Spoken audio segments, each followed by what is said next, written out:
ਰਾਗ ਬਿਲਾਵਲ ਵਿੱਚ ਚੌਥੇ ਪਾਤਸ਼ਾਹ ਦੇ ਪਾਵਨ ਅੰਮ੍ਰਿਤ ਬਚਨ ਆਪਾਂ ਵਿਚਾਰ ਰਹੇ ਹਾਂ। 799 ਅੰਗ ਤੇ ਗੁਰੂ ਸਾਹਿਬ ਜੀ ਦੀ ਕਿਰਪਾ ਨਾਲ ਕਥਾ ਪਹੁੰਚੀ ਹੈ। ਧੰਨ ਗੁਰੂ ਰਾਮਦਾਸ ਜੀ ਮਹਾਰਾਜ ਇਹ ਪਾਵਨ ਅੰਮ੍ਰਿਤ ਬਚਨ ਉਚਾਰਨ ਕਰ ਰਹੇ ਨੇ। ਸਰਵਣ ਕਰਨ ਤੋਂ ਪਹਿਲਾਂ ਆਖੀਏ ਜੀ ਸਤਨਾਮ ਸ੍ਰੀ ਵਾਹਿਗੁਰੂ ਸਾਹਿਬ ਜੀ। ਬਿਲਾਵਲ ਮਹੱਲਾ ਚੌਥਾ। ਆਵਹੁ ਸੰਤ ਮਿਲਹੁ ਮੇਰੇ ਭਾਈ, ਮਿਲ ਹਰ ਹਰ ਕਥਾ ਕਰਹੁ। ਰਾਗ ਬਿਲਾਵਲ ਹੈ। ਚੌਥੇ ਪਾਤਸ਼ਾਹ ਧੰਨ ਗੁਰੂ ਰਾਮਦਾਸ ਜੀ ਮਹਾਰਾਜ ਇਹ ਅੰਮ੍ਰਿਤ ਬਚਨ ਉਚਾਰਨ ਕਰ ਰਹੇ ਨੇ। ਆਵਹੁ ਸੰਤ ਮਿਲਹੁ ਮੇਰੇ ਭਾਈ। ਇਹ ਸਤ ਸੰਗੀਓ ਆਵੋ। ਇੱਥੇ ਸੰਤ ਸ਼ਬਦ ਜਿਹੜਾ ਸਤਿਗੁਰਾਂ ਨੇ ਵਰਤਿਆ ਇਹ ਸਤ ਸੰਗੀਆਂ ਲਈ ਵਰਤਿਆ। ਸਾਨੂੰ ਸਾਰਿਆਂ ਨੂੰ ਸੰਬੋਧਨ ਕਰਕੇ ਕਹਿ ਰਹੇ ਨੇ ਇਹ ਸਤ ਸੰਗੀਓ ਆਵੋ, ਮਿਲੋ ਮੇਰੇ ਭਰਾਵੋ, ਮਿਲ ਕੇ ਉਸ ਹਰੀ ਅਕਾਲ ਪੁਰਖ ਪਰਮੇਸ਼ਰ ਦੀ ਕਥਾ ਕਰੋ। ਹਰ ਹਰ ਕਥਾ ਕਰੋ, ਹਰੀ ਦੀ ਕਥਾ ਕਰੋ, ਗੁਰਬਾਣੀ ਦੀ ਕਥਾ ਕਰੋ। ਗੁਰਬਾਣੀ ਹਰੀ ਹੈ। ਜਦੋਂ ਅਸੀਂ ਇਤਿਹਾਸ ਦੀ ਕਥਾ ਕਰਦੇ ਹਾਂ ਤਾਂ ਉਹ ਕਥਾ ਵੀ ਹਰੀ ਦੀ ਕਥਾ ਹੈ। ਗੁਰੂ ਸਾਹਿਬਾਂ ਦਾ ਇਤਿਹਾਸ ਸ਼ਾਮ ਨੂੰ ਕਥਾ ਹੁੰਦੀ ਹੈ ਤਾਂ ਉਹ ਵੀ ਹਰੀ ਦੀ ਕਥਾ ਹੈ, ਕਿਉਂਕਿ ਗੁਰੂ ਪਾਤਸ਼ਾਹ ਵੀ ਹਰੀ ਰੂਪ ਨੇ। ਗੁਰਬਾਣੀ ਦੀ ਕਥਾ ਹੋਵੇ ਵੀ ਹਰੀ ਕਥਾ ਹੈ।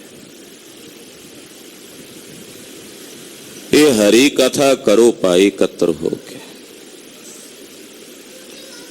ਅੱਜ ਵਰਤਮਾਨ ਦੇ ਸਮੇਂ ਵਿੱਚ ਕਥਾ ਦਾ ਸਵਰੂਪ ਬਹੁਤ ਸਾਰੇ ਸਾਡੇ ਕਥਾਕਾਰ ਵੀਰਾਂ ਨੇ, ਮੈਂ ਆਪਣੇ ਆਪ ਨੂੰ ਵੀ ਵਿੱਚ ਲੈ ਲੈਣਾ ਹਾਂ, ਕਥਾ ਦਾ ਸਵਰੂਪ ਹੀ ਬਦਲ ਦਿੱਤਾ ਹੈ। ਕਥਾ ਦੇ ਰਾਹੀਂ ਆਪਣੀ ਨਿੱਜੀਆਂ ਰੰਜਿਸ਼ਾਂ, ਆਪਣੇ ਨਿੱਜੀ ਦਵੈਸ਼ ਭਾਵ ਉਹ ਸੰਗਤ ਵਿੱਚ ਪਰੋਸੇ ਜਾਣ ਲੱਗ ਪਏ ਨੇ ਕਥਾ ਦੇ ਨਾਂ ਤੇ। ਹੁਣ ਇਹ ਜਿਹੜੀਆਂ ਦੋ ਚਾਰ ਗੱਲਾਂ ਮੈਂ ਕਹੀਆਂ ਨੇ ਜਾਂ ਅੱਗੇ ਹੁਣ ਕਹਿਣੀਆਂ ਨੇ, ਇਹ ਵੀ ਕਥਾ ਨਹੀਂ ਹੈ, ਕਿਉਂਕਿ ਇਹ ਗੁਰਬਾਣੀ ਦੇ ਵਿਸ਼ੇ ਤੋਂ ਹਟ ਕੇ ਹੋ ਰਹੀ ਹੈ ਨਾ ਗੱਲ। ਜਦੋਂ ਗੁਰਬਾਣੀ ਦੇ ਵਿਸ਼ੇ ਤੋਂ ਹਟ ਕੇ ਦੂਜੀ ਗੱਲ ਹੁੰਦੀ ਹੈ ਫਿਰ ਉਹ ਕਥਾ ਨਹੀਂ ਹੁੰਦੀ, ਉਹ ਹਰੀ ਕਥਾ ਨਹੀਂ, ਉਹਨੂੰ ਆਲੋਚਨਾ ਕਹਿੰਦੇ। ਆਲੋਚਨਾ ਨੂੰ ਅੱਜ ਕੱਲ ਕਥਾ ਕਹਿੰਦੇ। ਅੱਜ ਦਾ ਜਿਹੜਾ ਸਮਾਂ ਨਾ ਕਲੀ ਕਾਲ ਦਾ, ਆਲੋਚਨਾ ਨੂੰ ਹਰੀ ਕਥਾ ਕਹਿਣ ਲੱਗ ਪਏ। ਹੁੰਦੀ ਆਲੋਚਨਾ ਹੈ, ਹੁੰਦੀ ਨਿੰਦਾ ਹੈ। ਆਪਣੀਆਂ ਨਿੱਜੀ ਰੰਜਿਸ਼ਾਂ, ਆਪਣੀਆਂ ਨਿੱਜੀ ਦਵੈਸ਼ਾਂ ਕਿਸੇ ਦੇ ਨਾਲ ਹੁੰਦੀ ਹੈ। ਕੋਈ ਤੁਹਾਡੇ ਪ੍ਰਤੀ ਕੁਝ ਕਹਿੰਦਾ ਹੈ, ਤੁਸੀਂ ਉਹਨੂੰ ਕਥਾ ਦੇ ਦੁਆਰਾ ਵੀ ਕਥਾ ਕਹਿ ਰਹੇ ਆ ਤੇ ਆਪਣੇ ਉਹਨਾਂ ਦਾ ਜਵਾਬ ਦੇਣਾ ਗੁਰੂ ਗ੍ਰੰਥ ਸਾਹਿਬ ਦੀ ਹਜ਼ੂਰੀ 'ਚ ਬਹਿ ਕੇ। ਇਹ ਇੱਦਾਂ ਕਰਦੇ ਆ, ਫਲਾਣੇ ਇੱਦਾਂ ਕਰਦੇ ਆ, ਅਮਕੇ ਇੱਦਾਂ ਕਰਦੇ ਆ, ਅਮਕੇ ਜਥੇਬੰਦੀ ਆ ਕਰਦੀ ਹੈ, ਫਲਾਣੀ ਸੰਪਰਦਾ ਕਰਦੀ ਹੈ ਜੀ। ਉਹ ਕਥਾ ਨਹੀਂ ਹੁੰਦੀ ਭਾਈ। ਉਹਦੇ ਲਈ ਵੱਖਰੇ ਪੱਧਰ ਦਾ ਇੱਕ ਵੱਖਰਾ ਕੋਈ ਸੈਮੀਨਾਰ ਹੋ ਜਾਏ ਜਾਂ ਵੱਖਰਾ ਕਿਸੇ ਤਰੀਕੇ ਦਾ ਉਹ ਵਿਸ਼ਲੇਸ਼ਣ ਵੱਖਰਾ ਹੋਣਾ ਚਾਹੀਦਾ ਹੈ। ਸ੍ਰੀ ਗੁਰੂ ਗ੍ਰੰਥ ਸਾਹਿਬ ਜੀ ਦੀ ਪਵਿੱਤਰ ਬਾਣੀ ਵਿੱਚ ਜੋ ਗੁਰਦੇਵ ਨੇ, ਸਤਿਗੁਰਾਂ ਨੇ ਕਿਹਾ, ਕੇਵਲ ਉਹਦੇ ਉੱਤੇ ਫੋਕਸ ਕਰਕੇ, ਉਹਦੇ ਉੱਤੇ ਧਿਆਨ ਕੇਂਦਰਿਤ ਕਰਕੇ ਉਹਨੂੰ ਵਿਚਾਰਿਆ ਜਾਵੇ, ਉਹਨੂੰ ਕਥਾ ਕਹਿੰਦੇ ਆ ਮਹਾਂਪੁਰਸ਼। ਜਦੋਂ ਗੁਰਬਾਣੀ ਦੀ ਪੰਕਤੀ ਹੈ, ਗੁਰਬਾਣੀ ਦੀ ਉਸ ਪੰਕਤੀ ਦੇ ਜਿੰਨੇ ਅੱਖਰ ਨੇ ਉਹ ਮੋਤੀ ਨੇ। ਉਹਨਾਂ ਮੋਤੀਆਂ ਵਿੱਚ ਤੁਹਾਡੀ ਵਿਚਾਰ ਦਾ ਧਾਗਾ ਜਿਹੜਾ ਉਹ ਪਰੋਂਦਾ ਚੱਲਿਆ ਜੇ ਸਾਰੇ ਮੋਤੀਆਂ ਨੂੰ, ਕੋਈ ਅੱਖਰ ਛੱਡੇ ਨਾ, ਉਹਦੀ ਮਾਲਾ ਤਿਆਰ ਹੋਵੇ, ਉਹਨੂੰ ਕਥਾ ਕਹਿੰਦੇ ਹਨ। ਜਦੋਂ ਪੰਕਤੀ ਹੋਰ ਕੁਝ ਕਹਿ ਰਹੀ ਹੈ ਤੇ ਅਰਥ ਹੋਰ ਤਰੀਕੇ ਨਾਲ ਹੋਰ ਪਾਸੇ ਘੁੰਮ ਰਹੇ ਨੇ, ਉਹ ਕਥਾ ਨਹੀਂ ਹੈ। ਕਥਾ ਤਾਂ ਕੇਵਲ ਜੋ ਗੁਰਬਾਣੀ ਦੀ ਹੋਵੇ।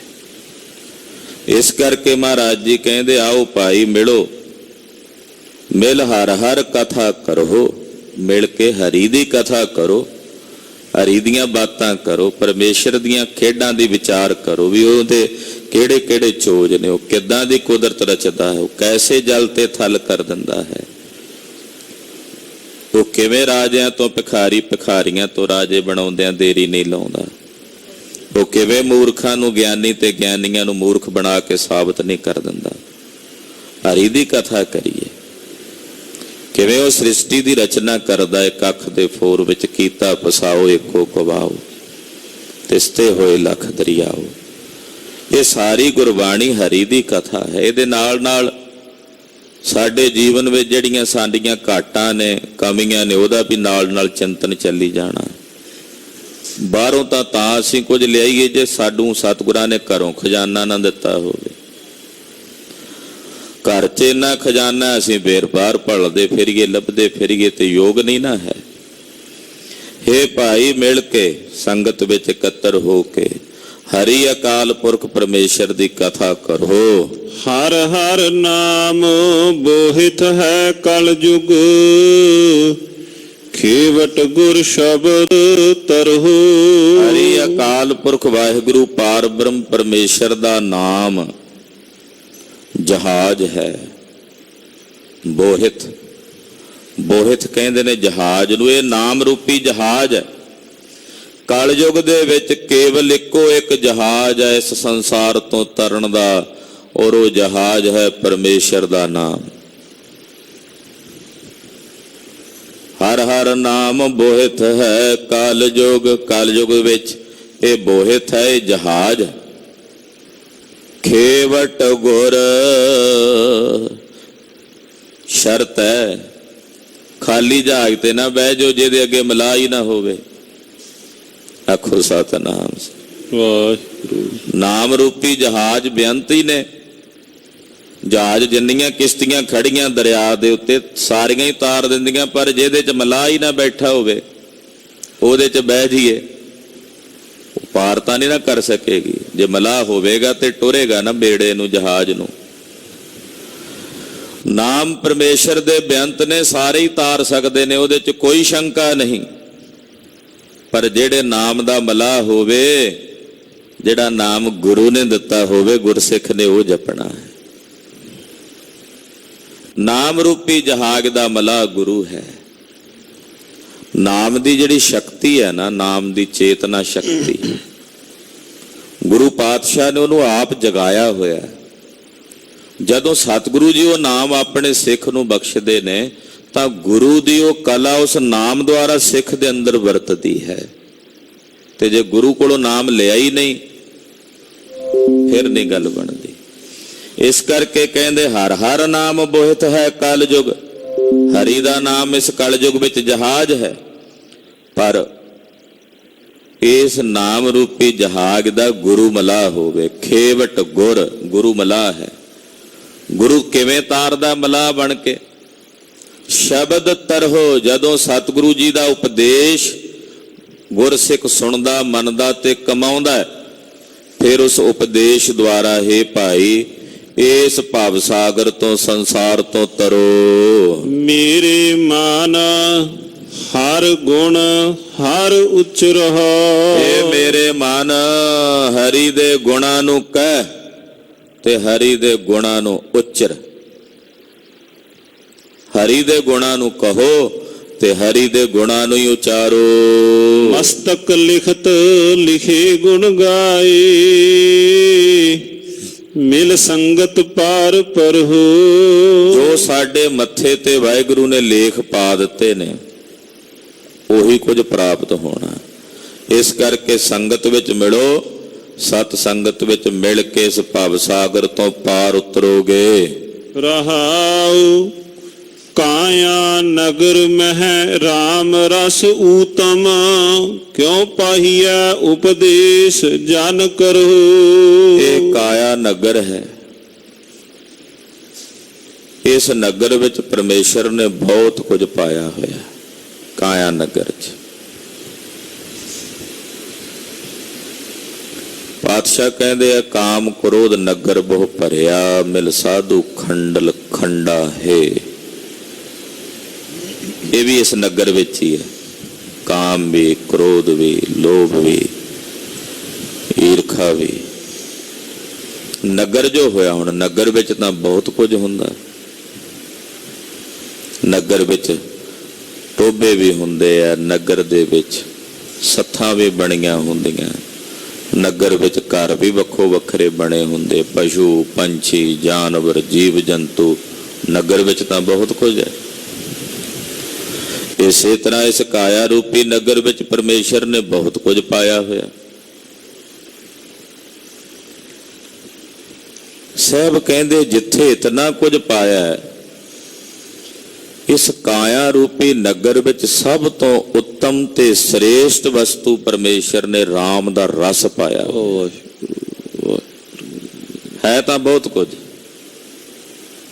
ਪਰ ਜੇ ਕੋਈ ਕਹੇ ਕਿ ਕਿਸੇ ਨਗਰ ਦੀ ਸਭ ਤੋਂ ਵਧੀਆ ਸ੍ਰੇਸ਼ਟ ਵਸਤੂ ਕਿਹੜੀ ਹੈ, ਸ੍ਰੇਸ਼ਟ ਥਾਂ ਕਿਹੜੀ, ਉੱਤਮ ਵਸਤੂ ਕਿਹੜੀ ਹੈ ਜੋ ਤੁਹਾਡੇ ਇਸ ਨਗਰ ਨੂੰ ਪ੍ਰਸਿੱਧ ਕਰੇ?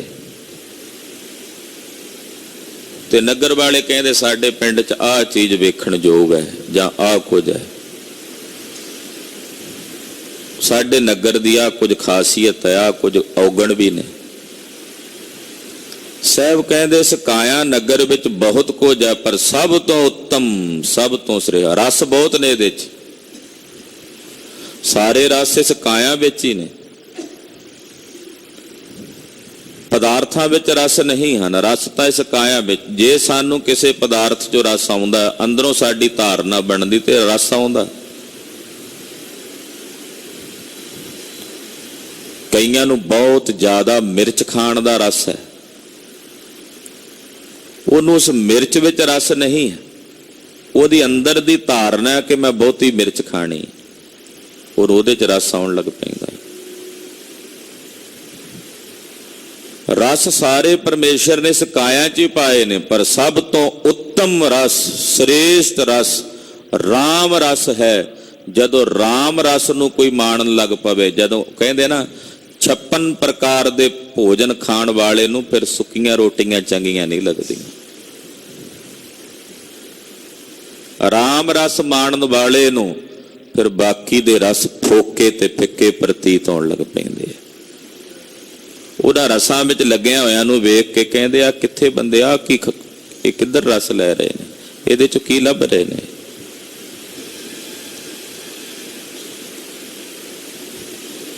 ਤੋ ਕਾਇਆ ਰੂਪੀ ਨਗਰ ਵਿੱਚ ਸਭ ਤੋਂ ਉੱਤਮ ਰਸ ਮਹਾਰਾਜ ਜੀ ਕਹਿੰਦੇ ਆ ਰਾਮ ਰਸ ਹੈ।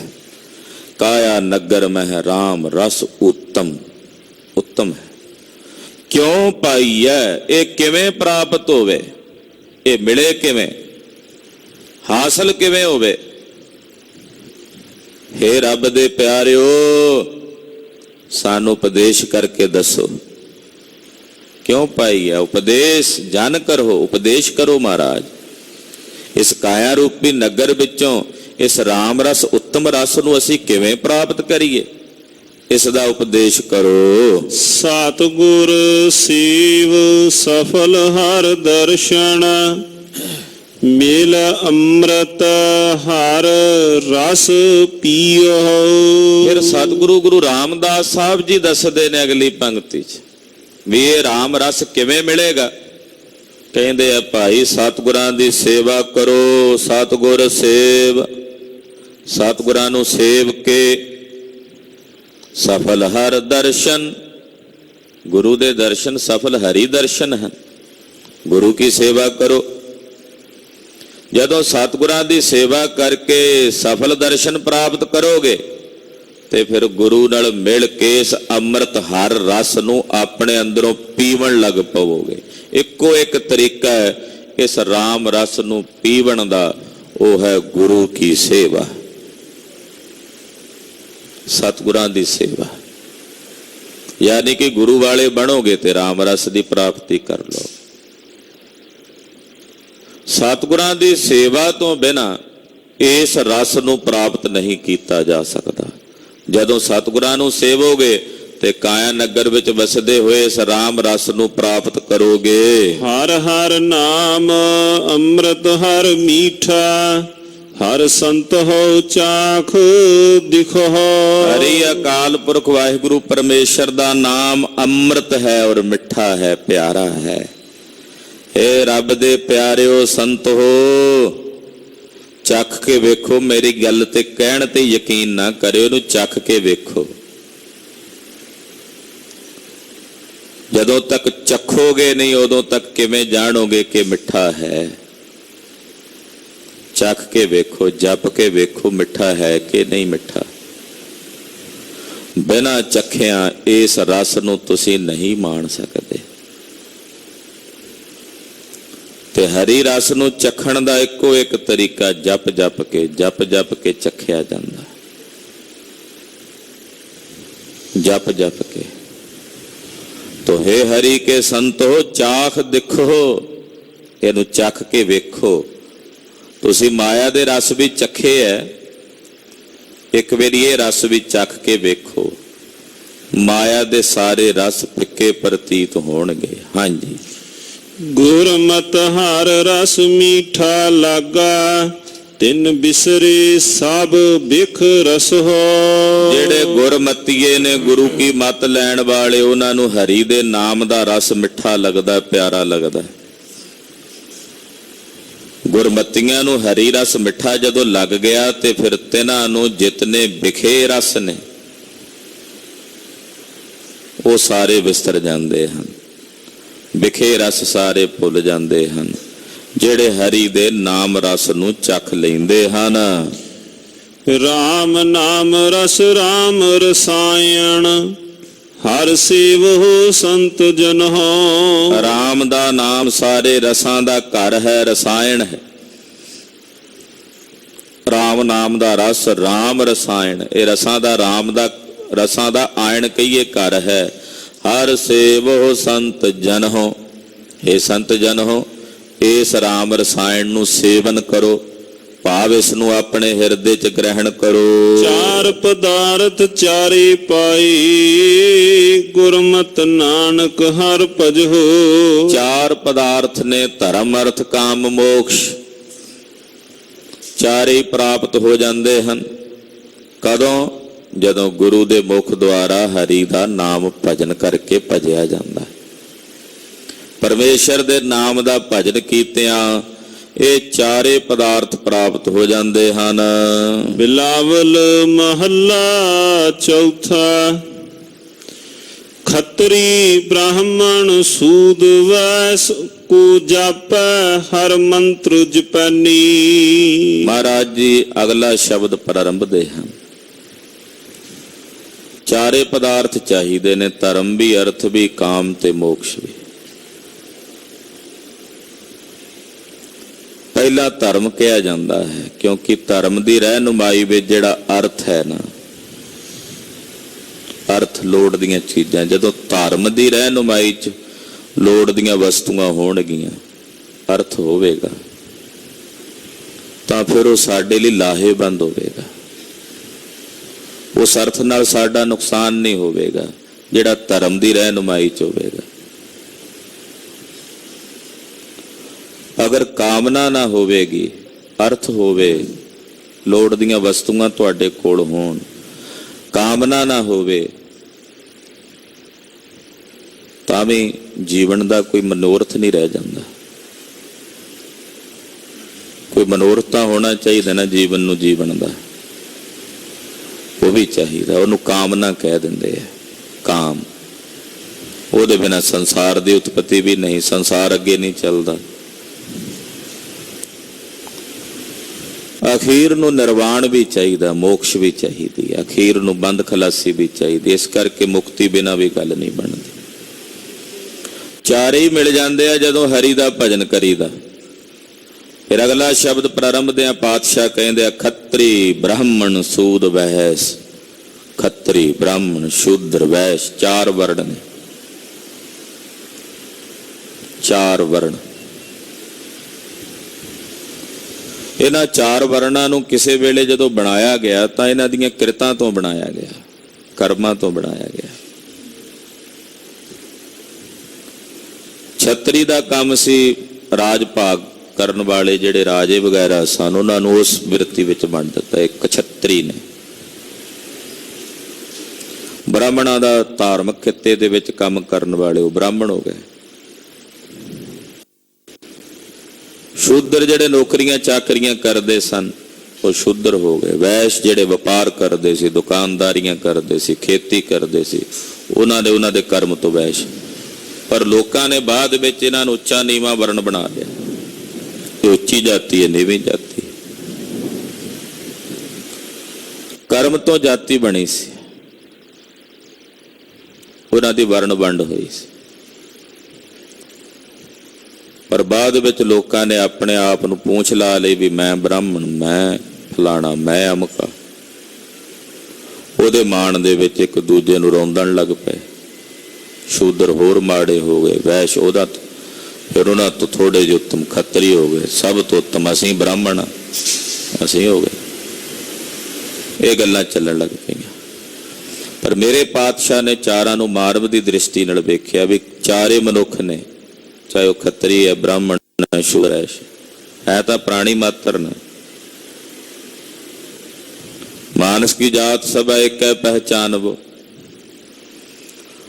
ਪਾਤਸ਼ਾਹ ਕਹਿੰਦੇ ਆ ਕੋਈ ਵੀ ਜਾਪੇ ਜਪੇ ਹਰ ਮੰਤਰ ਜਪੈਨੀ। ਹਰੀ ਦਾ ਜਿਹੜਾ ਮੰਤਰ ਜਪਣੇ ਯੋਗ ਹੈ ਕੋਈ ਵੀ ਜਪ ਲਵੇ, ਚਾਹੇ ਉਹ ਖੱਤਰੀ ਜਪੇ, ਚਾਹੇ ਉਹ ਬ੍ਰਾਹਮਣ ਜਪੇ, ਚਾਹੇ ਉਹ ਸ਼ੂਦਰ ਤੇ ਵੈਸ਼ ਜਪੇ। ਹਾਂਜੀ। ਗੁਰ ਸਤਿਗੁਰ ਪਾਰ ਬ੍ਰਹਮ ਕਰ ਪੂਜੋ, ਨਿਤ ਸੇਵ ਦਿਨਸ ਸਭ ਰੈਣੀ। ਕੋਈ ਵੀ ਜਪ ਸਕਦਾ, ਜਪੇ ਇਸ ਹਰੀ ਮੰਤਰ ਨੂੰ।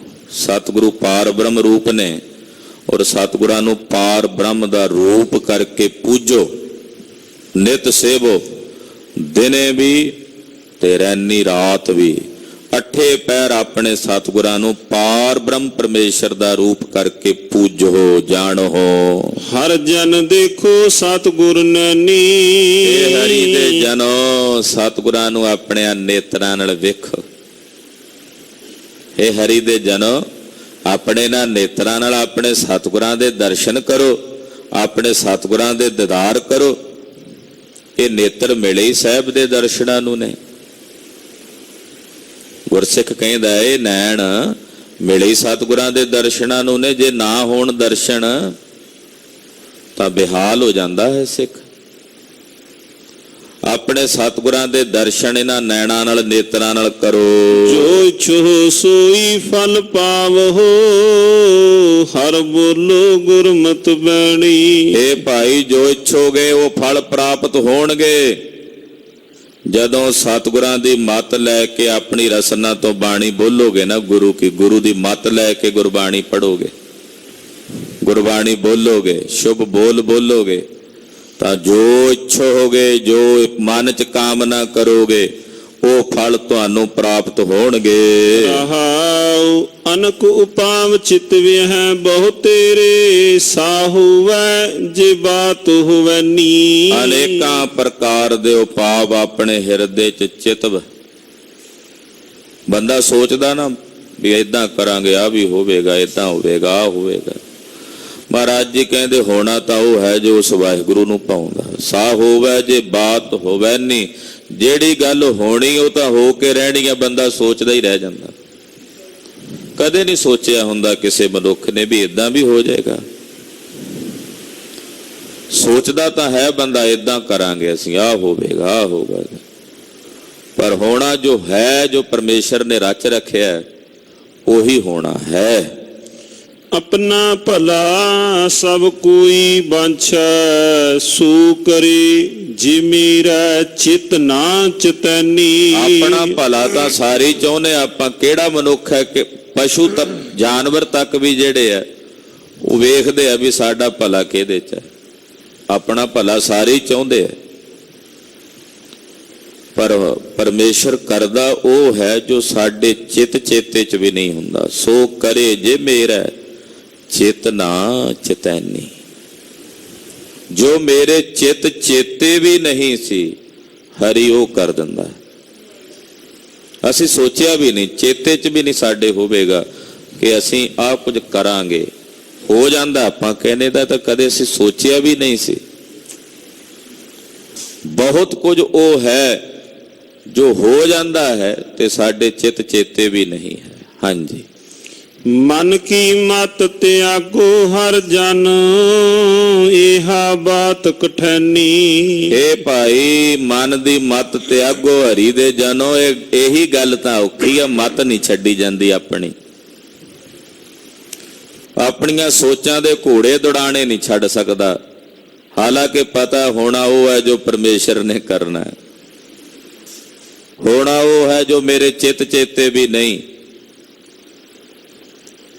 ਪਰ ਫਿਰ ਵੀ ਆਪਣੀ ਮਤ ਨਹੀਂ ਤਿਆਗਦਾ, ਕਿਉਂਕਿ ਬੜੀ ਔਖੀ ਬਾਤ ਹੈ। ਤਿਆਗ ਦਿਓ ਭਾਈ ਆਪਣੀ ਮਤ ਨੂੰ, ਹਾਲਾਂਕਿ ਬਾਤ ਬੜੀ ਕਠਨ ਹੈ। ਅਨ ਦਿਨ ਹਰ ਹਰ ਨਾਮ ਧਿਆਵੋ, ਗੁਰ ਸਤ ਗੁਰ ਕੀ ਮਤ ਲੈਨੀ। ਰਾਤ ਦਿਨ ਹਰੀ ਦਾ ਨਾਮ ਧਿਆਵੋ, ਗੁਰੂ ਸਤਿਗੁਰਾਂ ਦੀ ਜਿਹੜੀ ਸ੍ਰੇਸ਼ਟ ਮਤ ਹੈ ਉਸ ਮਤ ਨੂੰ ਲਵੋ, ਸਤਿਗੁਰਾਂ ਦੀ ਸ੍ਰੇਸ਼ਟ ਮਤ ਨੂੰ ਧਾਰਨ ਕਰੋ। ਮਤ ਸੁਮਤ ਤੇਰਾ ਵਸ ਸੁਆਮੀ,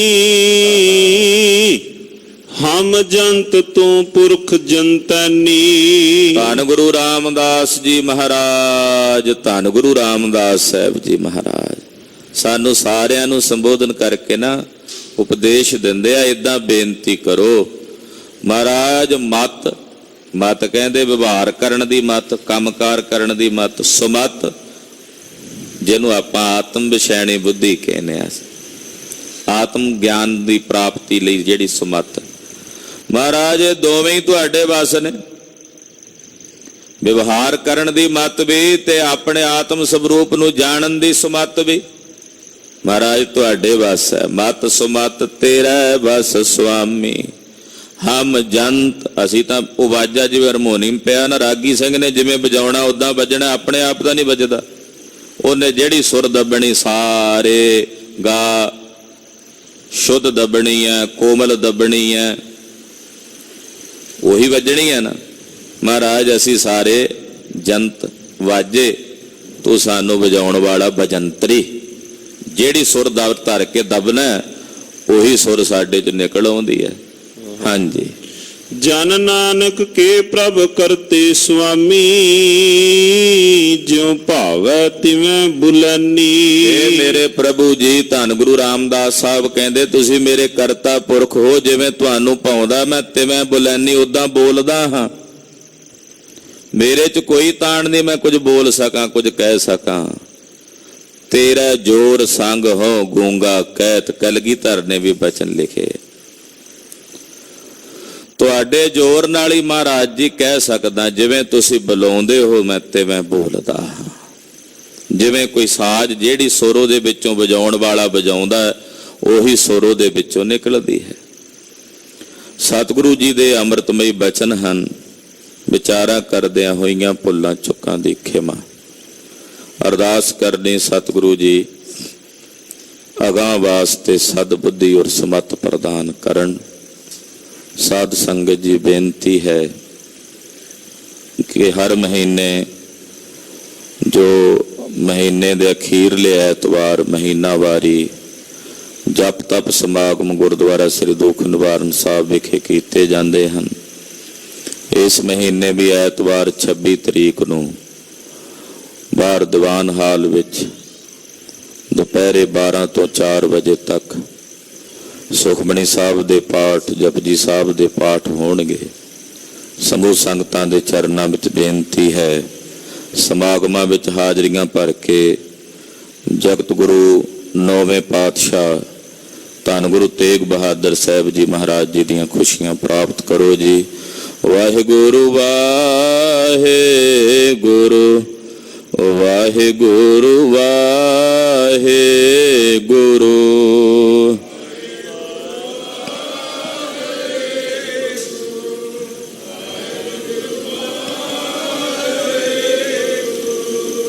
ਵਾਹਿਗੁਰੂ ਵਾਹਿਗੁਰੂ ਵਾਹਿਗੁਰੂ ਵਾਹਿਗੁਰੂ।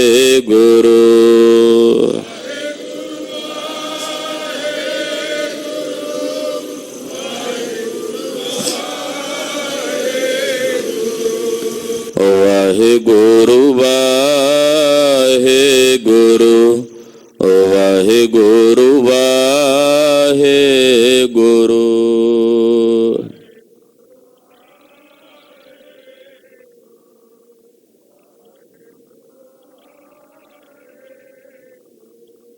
ਵਾਹਿਗੁਰੂ ਜੀ ਕਾ ਖਾਲਸਾ ਵਾਹਿਗੁਰੂ ਜੀ ਕੀ ਫਤਿਹ।